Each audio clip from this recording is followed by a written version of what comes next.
Quelle ingratitude quand même. Vous trouvez pas? Avoir 9 lépreux sur 10 qui, alors même qu'ils se rendent chez les prêtres, ne reviennent même pas dire merci à Jésus. Quelle ingratitude. Et d'ailleurs Jésus s'en plaint, il s'en plaint et dit « Mais tous les 10 n'ont-ils pas été purifiés? Les 9 autres, où sont-ils » En lisant cela, je ne peux m'empêcher de penser au message de Jésus apparaissant à Marguerite Marie à Paray-le-Monial. Jésus qui dit à Marguerite Marie « Voici un cœur qui a tant aimé les hommes en montrant son cœur et qui ne reçoit qu'ingratitude en retour. » Ce matin, je voudrais, en écho à l'Évangile, vous parler justement de ce que c'est que la gratitude. Puisque Jésus se plaint d'ingratitude, et reconnaissons-le, il y a en nous cette part d'ingratitude, non seulement envers Dieu, mais aussi envers ceux qui nous sont proches. Et je voudrais aussi vous en parler parce que dans l'Évangile, la gratitude a une conséquence des plus heureuses. On peut voir les 10 lépreux qui sont purifiés, ils le sont, et ça Jésus ne revient pas dessus. Mais pour le 10e, celui qui revient montrer de la gratitude à Jésus, il est dit qu'il est non seulement purifié, mais Jésus lui dit « Relève-toi et va, ta foi t'a sauvé. » Il est relevé, il est envoyé, il est sauvé, déclaré comme sauvé. Et on voit la différence du coup entre les 9 premiers et le 10e. Alors pour parler gratitude, je voudrais vous en parler en 3 points. Le premier, c'est que pour rendre grâce, il faut d'abord voir le bien qu'il y a autour de nous, voir le bien qui nous est fait. En deuxième point, que pour rendre grâce, il faut reconnaître d'où vient ce bien qui nous est fait. Et puis enfin, 3e point, exprimer son action de grâce. Alors, pour commencer, pour rendre grâce, il faut d'abord voir le bien. Je pense que vous êtes comme moi. Nous voyons trop facilement le mal. Et nous voyons peu le bien. Et si on veut prendre un exemple, il suffit qu'on ait un rhume, qu'on ait mal au dos. Moi, en ce moment, j'ai mal au dos. Eh bien, je vois combien c'est pénible.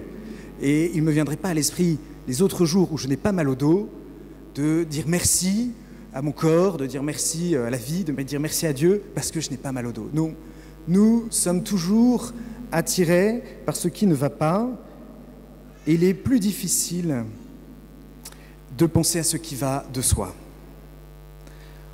En fait, reconnaître le bien ne va pas de soi. Et il y a là quelque chose du péché des origines, à considérer le bien comme un dû, comme quelque chose qui va de soi, et le mal comme quelque chose d'immérité, d'injuste.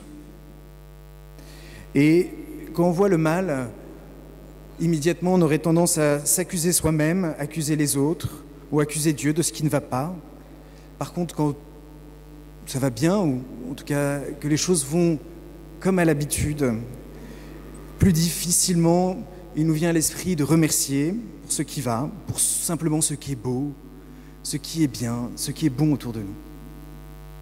Alors comment voir ce bien ? Je crois que la première chose, c'est qu'il faut se déshabituer.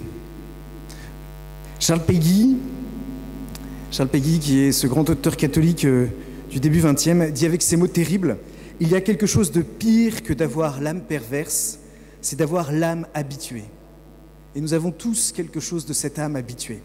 Et il partage une histoire à la suite de son époque. Une femme prépare à ses hommes, c'est-à-dire son mari et son fils, une table bien mise et fleurie avec une poignée de foin dans son assiette, dans chacune de leurs assiettes. Et évidemment, ces hommes se plaignent et disent « Quoi, du foin pour aujourd'hui à manger ?» Et la femme de répondre « Oh non, je vous apporte tout de suite le repas. » Mais laissez-moi vous dire une chose. Depuis des années, je fais la cuisine pour vous, je tâche de varier les menus, et vous ne m'avez jamais dit « c'est bon » ou « tu nous gâtes ». Dites un mot, s'il vous plaît, je ne suis pas de marbre. On ne peut pas travailler sans marque de reconnaissance, sans encouragement. Cette invitation à se déshabituer. Et pourquoi se déshabituer ? Eh bien, pour pouvoir à nouveau s'émerveiller. S'émerveiller et être renouvelé dans notre capacité d'émerveiller même des petites choses. Comme des enfants qui savent s'émerveiller de tout, de chaque chose qu'il leur est donnée. Il y a quelque chose aussi qui est nécessaire aussi pour pouvoir entrer dans la gratitude, eh bien, reconnaître d'abord ce qu'il y a de bien, de bon, de beau autour de nous. Et cela, évidemment, à l'égard de Dieu, mais aussi à l'égard de nos proches et à l'égard de nous-mêmes. Et savoir reconnaître, c'est ne pas aller trop vite. Ça demande du temps.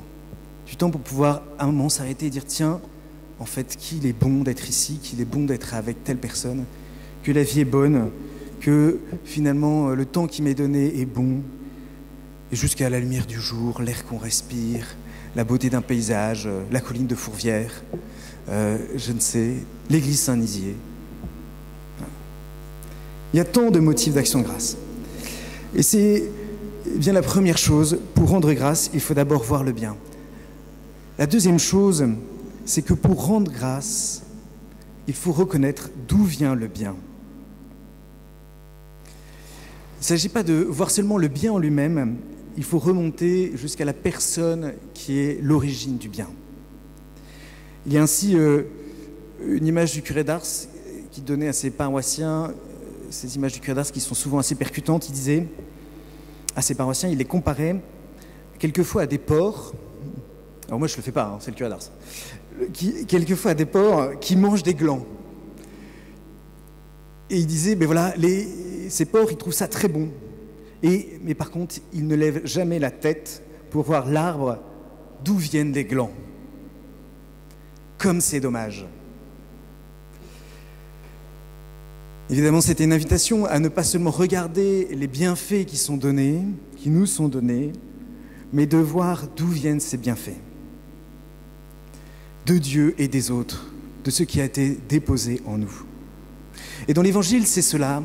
Il y a 10 lépreux qui ont été guéris, mais seul le 10e fait le travail dans son cœur de reconnaître d'où viennent les bienfaits qu'il a reçus. Et ce qui est magnifique, c'est que cela va non seulement le mettre en route vers Jésus, mais en fait, ça va lui permettre de reconnaître l'amour dont il a bénéficié. Parce qu'il reconnaît l'auteur du bienfait, il reconnaît aussi l'amour dont il est aimé. Et on peut dire que pour les 9 qui n'ont pas fait ce chemin intérieur, qui va conduire à se retourner vers Jésus, eh bien, ils sont comme arrêtés au milieu du chemin. Ils n'ont pas reconnu leur bienfaiteur, ils n'ont pas su reconnaître celui qui les aimait à travers ce bienfait, cette guérison qu'ils ont reçue.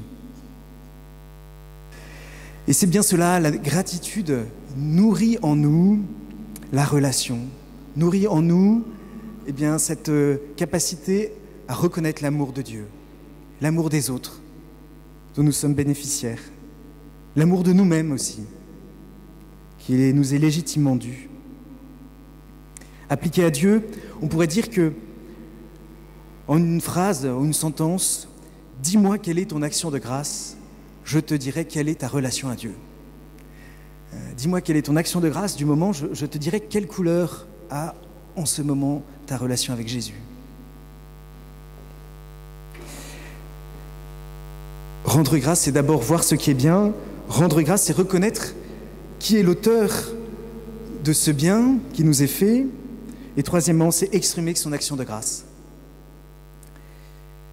Cette dernière phase est loin d'être la plus facile. On voit combien les choses du quotidien bien passent et on aurait du mal à dire à chaque fois merci, à reconnaître l'action de grâce qui est donnée, ou plutôt la grâce qui passe. Et parfois, trop facilement, on se dit oui, c'est comme ça, ça nous est dû, c'est normal, c'est le quotidien. Ici, à la fin de l'Évangile, pour reprendre ce que je disais au début, on voit qu'il y a une vraie différence entre les 9 premiers qui ont été purifiés et le 10e, à qui Jésus dit « Tous les 10 n'ont-ils pas été purifiés? Les 9 autres, où sont-ils » Il ne s'est trouvé parmi eux que cet étranger pour revenir sur ses pas et rendre gloire à Dieu.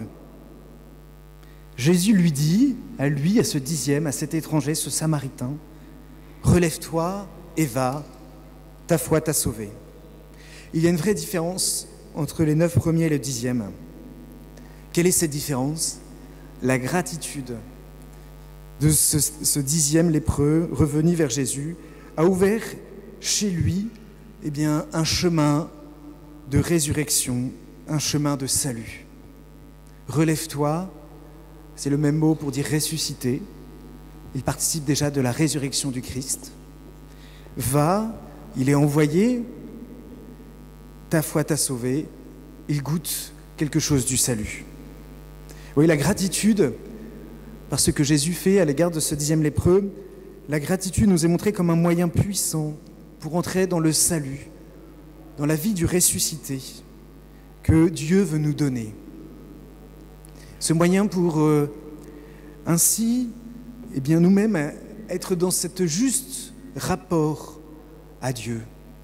Ce juste rapport où, sans cesse, nous sommes invités à reconnaître ce qui nous est donné et de nous réjouir de ce qui nous est donné en étant en action de grâce, dans l'action de grâce envers Dieu.